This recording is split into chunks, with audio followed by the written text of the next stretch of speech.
Here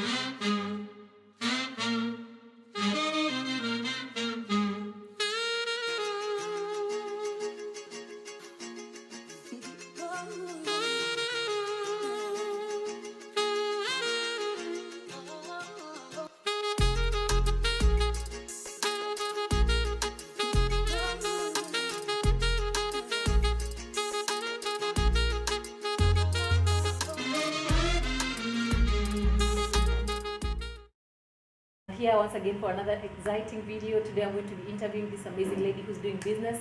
So this is my first ever interview and I'm so excited. So guys, thank you so much for tuning in. Let me not waste your time. Introduce yourself. Hi, my name is Loreen Shitote, and by the grace of the Most High, I run this joint. Okay, amazing. So what's your age? I'm 31 years old. Oh, interesting, very young. So how would you describe yourself? Yeah, compassionate mostly. Oh, amazing. So tell us about your history, where you were born, how many siblings you have. Yeah. So I was born and raised in Malindi to a single mom. Okay. I don't know much about my dad because, you know, men need to stop disappointing us. I know, I'm a single mom too. You see?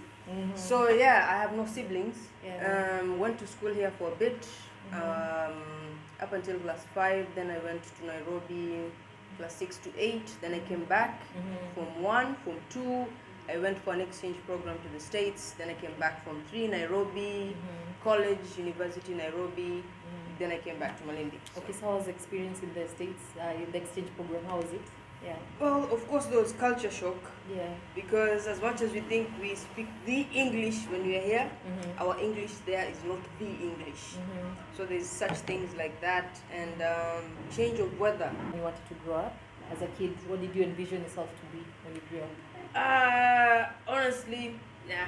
Even now, like I still battle with the question of where do you see yourself in 5 years? Because I'm a day-to-day person. So even as a child growing up, I'd hear people say, I want to be a pilot when I grow up. I want to be an air hostess. I want to be this, that, and the third. For me, it was just like, I'll just be what I end up being based on that time and place. So interesting.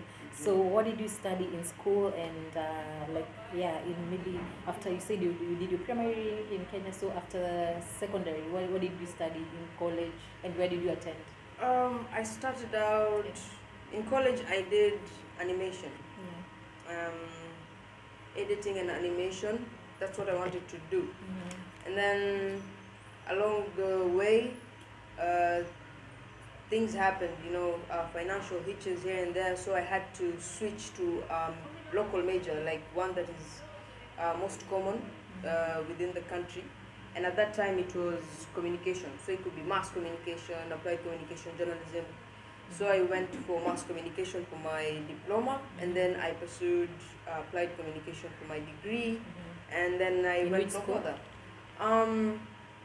The communication part I did in multimedia, and the previous part I did, there was a college in town near Alliance Française. Still can't, the name just is not coming, but yeah, that's where I did the animation. Okay. So it was all good. It's diverse. Okay, interesting. And which year was that when you graduated from the degree? Actually, I didn't graduate from my degree. Midway, I think I was about a semester to graduation or 2 semesters. Yeah. And then I had financial hitches and I dropped out. So that's still pending. Though then again, I don't think I'd really go back to pursue it. It wasn't really a passion. I wanted to do animation. So in case you get a chance, you'll be able to study animation.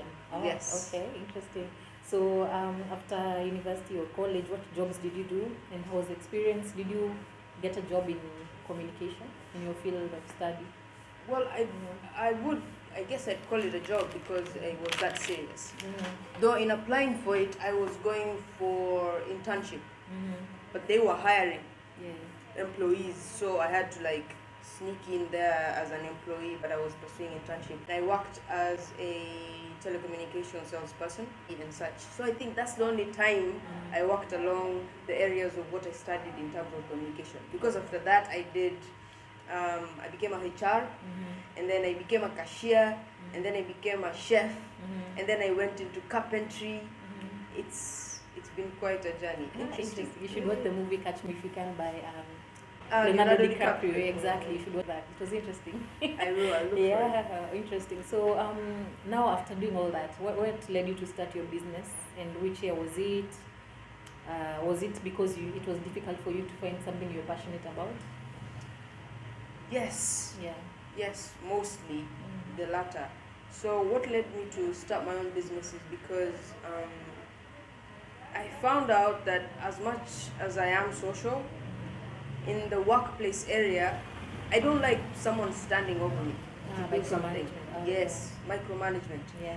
That is what I came across mostly in most of the places I worked outside, you know. Yeah. Like they just can't trust you to do what they've told you to do right Oh my without goodness. them watching you. I've just done a video on that on my YouTube channel, about micromanagement and them not trusting you. Yeah. Exactly. it's So interesting, I don't like people hoovering around me. Like if you Yeah. tell me take this cup to the kitchen, just trust I'll take the cup to the kitchen. Don't Mhm. follow me to the kitchen with a cup. Yeah. So that put me in loggerheads with most of my bosses because I don't understand. As long as you're standing over me, I'm not getting anything done because I'm wondering, is there anything else you want me to do? Yeah. You know, so that was one of the reasons. The other thing is passion. I couldn't find anything I was passionate about at that moment. Like cashier, not me, you know, mathematics, love. And then again, I went into carpentry. That was my first business endeavor. Yeah. And it's because it's hands-on. I like things that are hands-on. I want to look at this table and be like, I can make this. I can make it's I understand that fascinating. you even made some of your furniture. Yes, Oh, yes, yes. nice. I used to make lampshades. Amazing. So how much capital did you require to start this business? What did you need to start this business? Like, was it just woke up and you found a shop and like, okay, we're gonna start? How was the experience? Yeah. Honestly, it wasn't that tricky. It wasn't that complicated. Yeah. It was more strategic than any other process I can really get into. Again, what are people really struggling to find within this? Liters? We have a retail shop here, but they don't do 10 liters, they don't do 5 liters. So I just woke up one morning and I was like, I'm not really the idle person. I can't just wake up and be like, I'm just going to eat, watch a series, binge watch, go back to bed.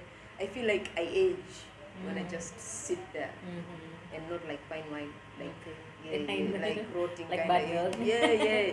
Okay. So I thought about it and I was like, what can I do? And at that time I was really like broke, beat and busted. Like I had 4,000 in my broke. exactly. I had 4,000, and I'm thinking I don't want to start asking my parents for capital because it has like I need to feel like I did this.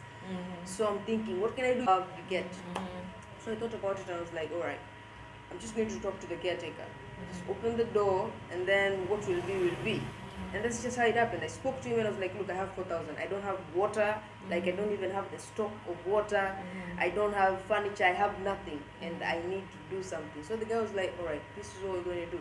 So he said, I'll let you access the shop, paint it, fix it and everything. But when the due date comes, give me something. Because I need to give the landlord something. Wow, that's a nice landlord. Yeah. Exactly. Caretaker. Okay. Yeah. Okay. So we did that, and then I gave him I gave him 2,000, and then the other 2,000 I went to the wholesalers who sell mineral water. Bought a couple of bottles. Like I had to budget it because I can only get 124 carton, 500 ml, and then I can get like 3 10 liters. You know, people need to walk by and see, there's something happening here. Yeah. So those are the stuff I started with. Okay. Then in due time, people would be like, hakuna hoteli hapa karibu? And I was like, snacks, you know? Okay. So I figured, I live right here. The shop is right here. Snacks, like how long does it take to make a snack? Yeah. 5 minutes, you know, it can be a sandwich, it can be samosa, it can be. So that's how I started out. So even your chef experience came in handy. My chef experience started when I was a kid, when your mom is like, kuja hapa uangalie ni nini nafanya, you know, and they're cutting the onions and you're there and you're like, I could be playing right now, but okay. So that's, I've always loved cooking. Okay, and so what else do you sell in your shop? Because I can see other things like dresses. Yeah, so I actually started out and I wanted this to just be a snack bar and mainly water. Yeah. And my mom came by and she was like, I kind of feel like this place is so open, so spaced out. I was like, so should I add more seats? Do I add another counter? And she was like, let's diversify it. So she's the one that came up with the ideas for the clothes and the shoes. Oh, nice. Yeah. Interesting. So what challenges have you come across in your business and how do you handle them? So we have those days where you wake up and you're like, I just want to get done what I need to get done. Sit back and just exhale and inhale, Yeah. and then walks in someone and they're like, niaje, and then it's like 1,000 stories and you're like, okay, now I need to like switch, I need to like switch from this quiet mood and indulge and interact, Yeah. So those were some of the challenges, because as much as I'm interacting, my facial expression is not cooperating with, like I'm trying to socialize and talk, but my face is still like, so someone is like, okay, I'm not sure whether we are vibing, or because like you're talking and your energy good, your facial expression not so good. Amen. So those are the challenges. But then I came to realize that you have to separate yourself from your business. When you're at work, you have to be who you ought to be with the people you're interacting with. So it's been a learning process for me. How do you consider yourself different from other like businesses? Because I'm sure there are businesses selling water, clothes and all that. How do you differentiate yourself? I personally like to just let my customers feel at home. Okay. Engage you. I just want them to walk in and be like, if you want to sit there and just not say anything, I'm not going. So what keeps you going or makes you stay motivated? Because how do you stay motivated? How I stay motivated is first by appreciating the fact that I've woken up. Like me, when I wake up and I'm like, man, I'm awake. Another day and I'm still here. I approach that day like I'm here for a reason. So I approach the day with what's the reason and am I going to meet it? So that's what keeps me going. The fact you're going, knowing that I've woken up, you have a purpose. So let's go do this. So every day I wake up and I'm like, this is the day that Yah has made, and I will rejoice. And who do you look up? Honestly, I've never really thought about it. Every day I wake up, I remember that the only person I can beat at being better is who I was yesterday. So I don't really look at someone else, because I'm like, they go through things we may not see behind closed doors, but they do. So the best thing to do is always beat who you were previously. Okay. Right. So what are your future plans for your business? Future plans for my business? Expanding, like get a bigger space and just be diverse. Make it probably like a snack area downstairs, no clothes, no shoes, no nothing. Fully eating and drinking, and then upstairs can be like a game area. Well, what would help boost your business? Like, if someone was to come, like an investor, what would you tell them that you need for your business to, prosper? I think aside from capital investment, manpower. Manpower, because if it's going to be a bigger space, it's going to need more manpower. Because I can't be handling the money and then coming back to the food, and then so I'd say manpower and space. Pretty much space and manpower. Because then again, the capital investment, it goes without saying. That's true. Right. So you told me about how you managed to stay optimistic. Right. So who's your biggest support system? My biggest support system? My mom and my stepdad. Okay. They have been, especially my mom. My mom has been tremendous, Okay. And in life, we all have ups and downs. I wake up one day and I'm moody, and she's like, you still know you're going to go to work, right? And I'm like, So she keeps me in check with reality. Like, she reminds me, despite what you're going through and how you feel like today, you gotta show up. Okay. So, in terms of keeping it real, she has kept me real. Okay. And she has taught me a lot even in business. Like, she'd walk in and I'm having one of those days, and she'd look at me in a way that lets me know my facial expression is not coordinating with my vibe. Like, you are positive, bodily and conversation-wise, but your face. Like, she'd look at me and I'm like, I need to fix my face, and I'm like, so she's been a good support system. Even when I'm having the down days and I'm like, business has been down today, and she'd be like, it's only one. Like, it's only one. And I'm like, it's early. You get, so cheer up. So I really appreciate that woman. Okay. So what is your relationship status? Maybe someone is watching you and is like, ooh, I love this lady. If you're single, are you hoping to settle down someday? My relationship status, I am single at the moment. Okay. And I am single at the moment because I'm taking a break. Oh, that's sabbatical. Yeah, because it's the same thing. It's a merry-go-round. Yeah. Every time I think about the dating pool, I think of the song Ula nakupea, Diana nipea. So it's like, people are not forthcoming anymore. Like, it's why can't sad. you, exactly? Why can't you just tell someone, look, I just want to spend like 2 weeks with you and be gone? Are you game? And you're like, yeah, I'm game. Then you know what you're getting into. Don't come and tell me you're my soulmate, love of my life. And then 3 days later, you're like, I met someone. And you're like, you were together while you're searching. So I'm just. And then again, nowadays, there's no fear in God in people. Like, people just don't. And it's sad. Like, even a conscience to just feel like I'm hurting this person. This is someone's no, child. No consideration, no compassion, nothing. Everyone is selfish. Explains the trending selfies. Like, everyone is all about themselves. Like, so true. And what mantra do you live by? Break it down for me. What do you mean like by mantra? A motto, like I don't want problems. I want peace. Always. Okay. Okay. And what book are you currently reading? At the moment, the book of Joshua. Okay. And it's amazing. Okay. Joshua, like Joshua. Huh? It's like an apocrypha. It's an extension of the scriptures, just not in the 66. Oh, I was wondering. Exactly. Really, you never read the book of Joshua? It's amazing. You should read the book of Joshua. Okay. Yeah. So. So in another life, what would you be? Honestly. Yeah. In terms of like careers and everything, what would you be? Like an not animal. Like an insect. Oh, okay. Like what would you be? Because I was about to say a dog. Because my loyalty is exceptional. But okay. Let's see. What would I be? In another life. In terms of career. Maybe a space astronaut or something. I'm thinking like I can't really say. I almost said a pirate, and then I realized I wouldn't live long. I think it'd just be. Then again, that's still what I'm doing now. This is hard. I've never really thought about it. Another life. Come on. I think I'd be a farmer. Oh, okay. I'd be a farmer. Okay, interesting. Yeah, full-time farmer, like. Okay. So what advice would you give to young people? I'm sure young people are watching the show, just wondering, how can I get where she is? She's 31. I want to be there even before I get to 31. So what advice would you give to young people?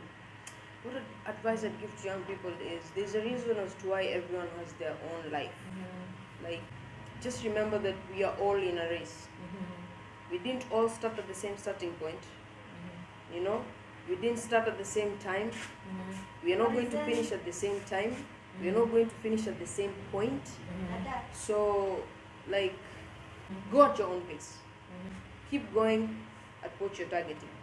No matter what happens, keep going at what you're targeting. Oh, nice. Okay. Right. So, any parting shot or last words? Last words is, it's a hard knock life. But then again, it's all about how you see it. It's a hard knock life. That's a fact. For some, it's an easy life. That's a fact for them. So make sure you're living your fact. It's hard now, but I can pull through later. It's easy now, but let me prepare so that it stays easy. So go at your own pace. All right. So let me take you back a bit. Just one bonus question that has come to my mind. So when you went to the States, would you want to go back to the States if an opportunity arises, or you just feel like home is best? Home is best. All right. So thank you so much, Loreen, for your time. Thank you too. I really appreciated your time. Thank you so much. This was an amazing topic. Oh, yes, it was. Thank you so much. It's interesting.